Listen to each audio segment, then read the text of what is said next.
Peugeot 2008. Každý z nás si pod týmto názvom predstaví malé mestské SUV, ktoré by sa dizajnom hodilo skôr ženskému pohlaviu. Tak to možno bolo v prvej generácii, ale 2008 sa dočkala kompletného redizajnu, pri ktorom sa asi najviac zmenila predná maska, LED svetlá pripomínajúce pazúry, vpredu opticky predĺžená kapota a z bokov vidíme akési trojuholníkové prelisy.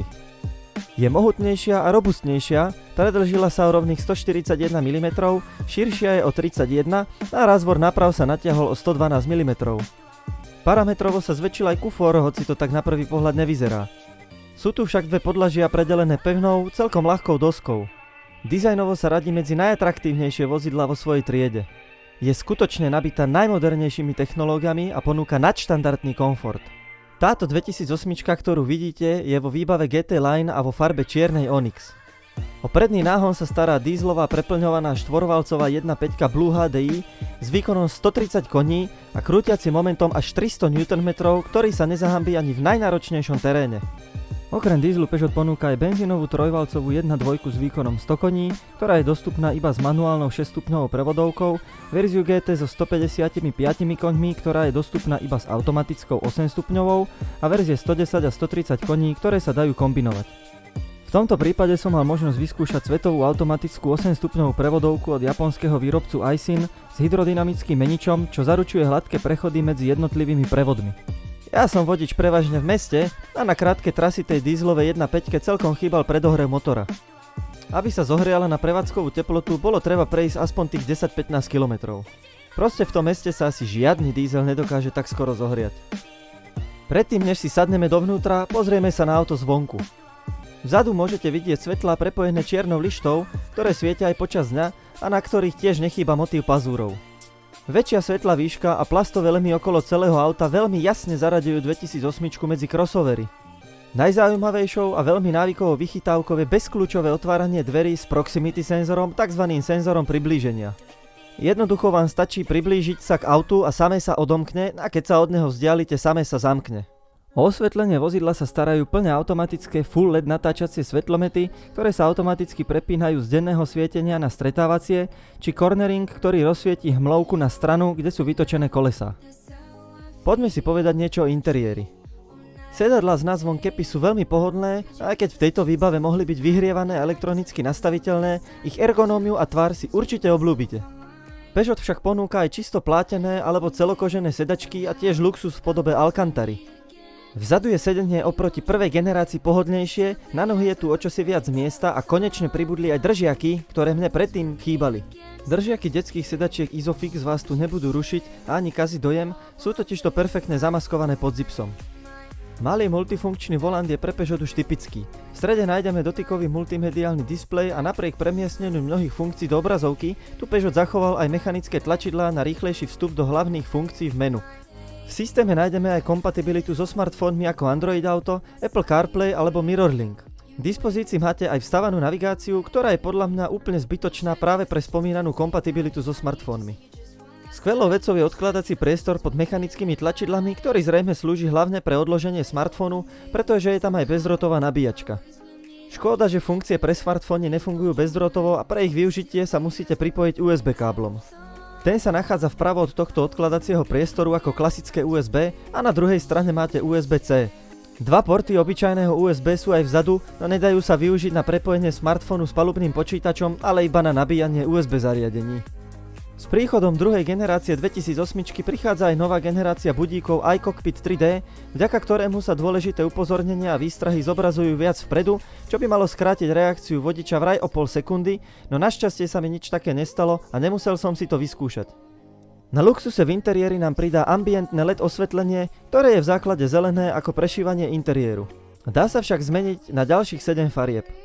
Motív palubového počítača a budíkov sa dá tiež premeniť, no na výber sú iba 3 farebné kombinácie: zelená, červená a modrá. Stredový panel interiéru je v krásnej lesklej čiernej farbe, čo síce bude dojem luxusu, no je to aj celkom nevýhoda, keďže sú na ňom vidieť odtlačky a prach a tak máte tendenciu ho stále utierať.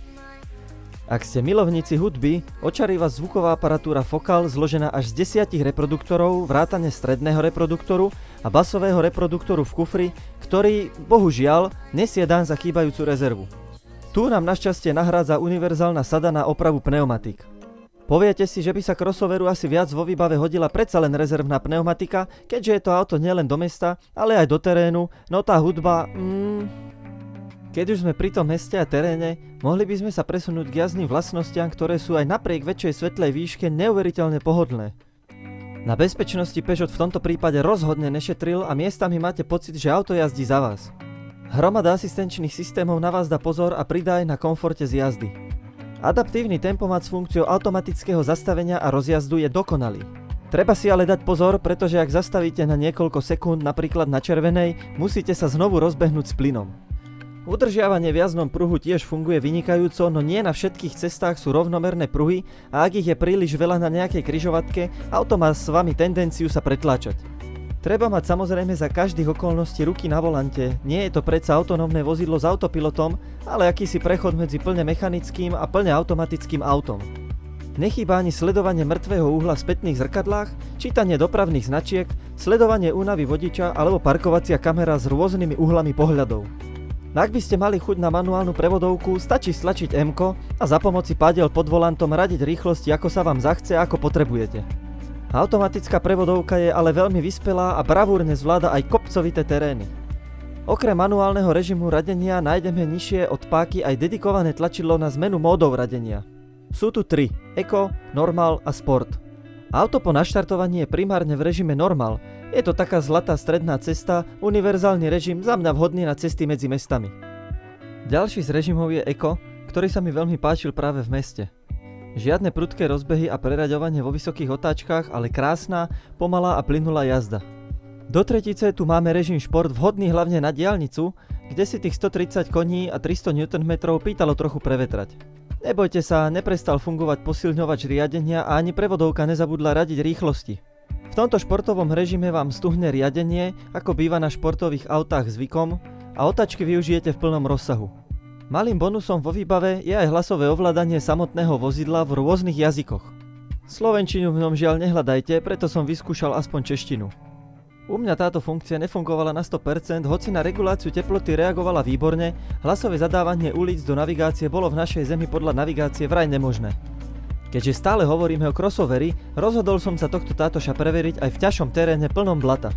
Aj tu auto reagovalo nad moje očakávania a touto cestou sa prebrodilo veľmi obstojne, nezaváhalo ani na 100 sekundy. Tlmenie je veľmi dobré a crossoverové vlastnosti 2008 sú naozaj chválihodné. Nič v aute nevrzgalo, nestrpalo, ani neklepalo a podvozok o nič nešuchol.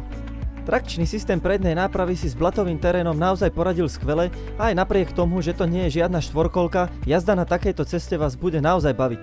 Teda až na to, že potom strávite dobrú hodinu na umývárke.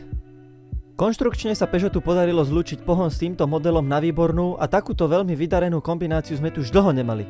Ak vám to dovolí rozpočet, výber tejto výbavy a verzie určite neoľutujete a jazdu si budete skutočne užívať. Tabuľkovo vychádza táto verzia na bezmála 24 000 eur a ak si doprajete rôzne druhy výbavy z ponuky za doplatok, môže sa táto cena trochu vyšplhať. Podľa môjho názoru však dostanete za túto cenu skutočne ideálnu výbavu a skvelé jazdné vlastnosti. Pre magazín autozine.sk vyrobil Michal Novotný studio.